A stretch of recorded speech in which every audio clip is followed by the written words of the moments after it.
KPI sebetulnya dari 7 mandat itu ada 3 mandat setidaknya dalam isu ini yang kami ingin hadirkan gitu ya.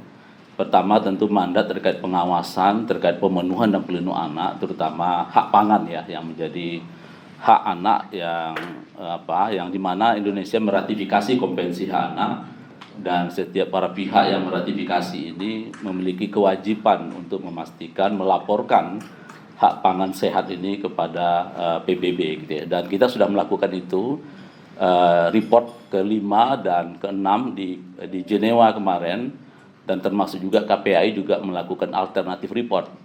Ada 103 rekomendasi yang harus ditindaklanjuti oleh Indonesia, dan dari 103 rekomendasi itu adalah terkait isu obesitas dan termasuk juga GGL gitu ya, yang harus segera diregulasi dan juga segera diawasi oleh pemerintah. Nah, Bapak Ibu, data perlindungan anak ini saya sengaja menyajikan ke kita bersama. Kita menerima 2031 pelanggaran hak anak sepanjang 2025. Hampir 60%-nya adalah isu keluarga. Nah, kami melakukan analisa kalau problem GGL ini kita serahkan kepada keluarga 100%, situasinya seperti ini. Keluarga kita 60% dari 2031 itu mengalami problem dari dampak perceraian sebetulnya. Perceraian, kemudian terjadi perebutan hak asuh, penelantaran, dan bahkan pengabaian. Artinya kalau negara menyerahkan pada keluarga, institusi keluarganya udah mulai roboh gitu. Ini yang perlu saya sampaikan, dan data ini sebetulnya berkorelasi juga data yang dimiliki oleh pemerintah, isu keluarga.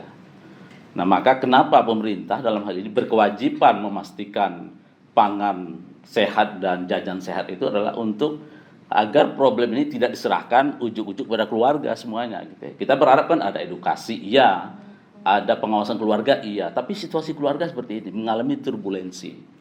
Nah, saya nggak percaya itu akan efektif kalau hanya keluarga yang kita serahkan. Itu satu hal. Nah, kemudian lanjut, di data ini juga menunjukkan yang korban ya, ini cukup muda gitu ya, usia balita, usia 3 sampai 5 tahun.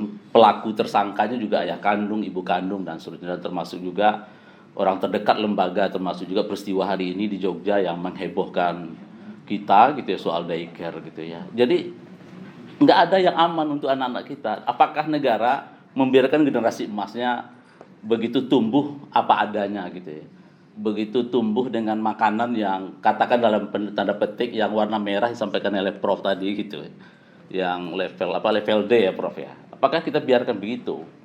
Nah, kalau begitu ya maka ancaman generasi emas kita ya tentu menjadi satu pertaruhan yang tentu perlu kita pikir ulang gitu ya.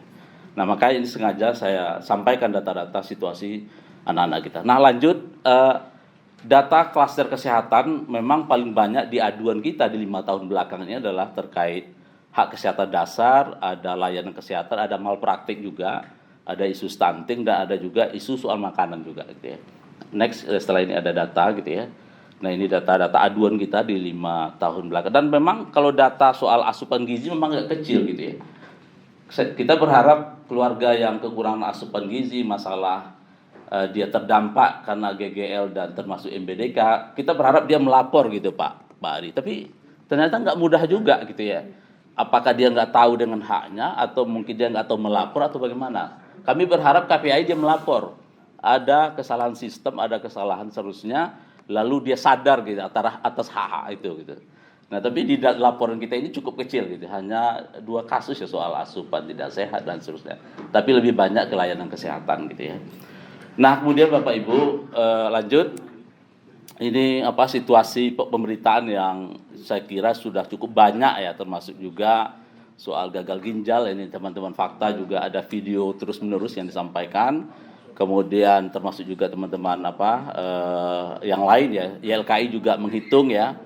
Ini potensi cukai ya, kalau ini diterapkan itu setidaknya berkontribusi 3,2 triliun ke APBN kita. Saya kira dana BPJS akan lebih ringan kalau ini kita cukaikan gitu ya. Dan bahkan kalau kita berbelanja dengan rokok, cukai rokok gitu ya, ya mungkin distribusi hasil cukai itu bisa juga misalnya untuk edukasi, untuk untuk pengobatan anak-anak kita yang jadi korban dan seterusnya gitu. Jadi juga memperingan beban BPJS yang hari ini dari dampak salah satu GGL yang tidak terkendali ini gitu ya. Nah selanjutnya Bapak Ibu, ini data dari Kemenkes ya, soal SKI tadi udah sampaikan dari Kemenkes gitu ya. Artinya bicara isu anak itu nggak ada yang mengembirakan Bu, menyedihkan, naik terus, obesitas naik, kemudian ginjal dan seterusnya gitu. Dan ini tentu berbasis bukti ini terus kita kumpulkan, KPAI tentu punya kepentingan untuk itu. Nah lanjutnya ini rekomendasi klaster kesehatan di PBB kemarin. Jadi pemerintah menyampaikan report 5 sampai 6 laporan pemerintah periodiknya, lalu KPAI membuat alternatif report. Nah soal gizi, Komite Hak Anak PBB menyampaikan kepada pemerintah segera mengatasi meningkatnya prevalensi kelebihan berat badan dan obesitas di kalangan anak usia sekolah dan remaja dengan menerapkan peraturan tentang penjualan makanan olahan dan ultra olahan, termasuk dengan pelabelan di depan kemasan dan regulasi pemasaran makanan tidak sehat untuk anak-anak. Itu jangan sampai 5 tahun lagi ditanya lagi oleh Komite Hak Anak PBB gitu, seperti apa implementasi dari rekomendasi ini. Mudah-mudahan dengan kita diskusi hari ini dan hasil kajian CISDI ini bisa mempercepat itu. Lanjut, ini saya nggak sampaikan hasil survei SKI tadi. Kemudian regulasi kita sudah kuat, saya kira ada Undang-Undang Dasar 45, ada Undang-Undang Kesehatan tadi Prof dari UNAIR juga menyampaikan, Undang-Undang Perlindungan Anak juga mengamanahkan, Konvensi Hak Anak juga mengamanahkan terkait bagaimana negara mengambil tanggung jawab, berkewajiban untuk mengatur gitu ya. Jadi negara ini dalam DTBR dalam Konvensi Anak itu berkewajiban gitu untuk memastikan itu. Nah terakhir rekomendasi kami ada 4 rekomendasi ya. 1, kami mendorong agar segera penerapan cukai MBDK, karena tentu tadi kajian dari CISDI itu sudah cukup kuat saya kira. Bagaimana kalau ini bisa dikelola, diatur ya, 20% diproyeksikan dapat menekan 1,3 juta angka kematian dalam 10 tahun ke depan gitu ya. Kemudian cukai bukan sekedar instrumen fiskal, melainkan bentuk intervensi wajib pelindungan SDM masa depan kita gitu ya. Nah itu saya kira kita, apalagi generasi emas yang disampaikan oleh Bapak Presiden ya. Kemudian KPAI sudah menyusun Pokja. Kemarin kita kebetulan ada FGD terkait ini, mengundang teman-teman CISDI, Fakta, Save Children, dan termasuk juga Wahana Visi Indonesia. Kita akan susun Pokja untuk mengadvokasi itu ya, agar misalnya soal cukai dan seterusnya itu bisa kita wujudkan secara bersama. Mudah-mudahan menjelang Hari Anak ini Pak Ari, 23 Juli, itu Bapak Presiden mungkin bisa mengabulkan apa yang menjadi kerisauan anak-anak Indonesia gitu ya. Kemudian tentu kita terus mendorong pemerintah daerah untuk membatasi iklan ruang, ya ini cukup banyak ya produk tertentu. Kebetulan saya kemarin mudik ya, cukup risih juga melihat ada botol-botol tertentu yang di ruang-ruang suasana mudik itu diiklankan ya, kalau nggak minum ini harus pakai ini gitu ya, dan bahkan harganya sangat murah dan mudah diakses gitu ya. Nah kemudian terakhir edukasi kesehatan, ya kita berharap ada masuk ke kurikulum pendidikan, kemudian tentu kolaborasi dengan masyarakat di Hari Anak ini.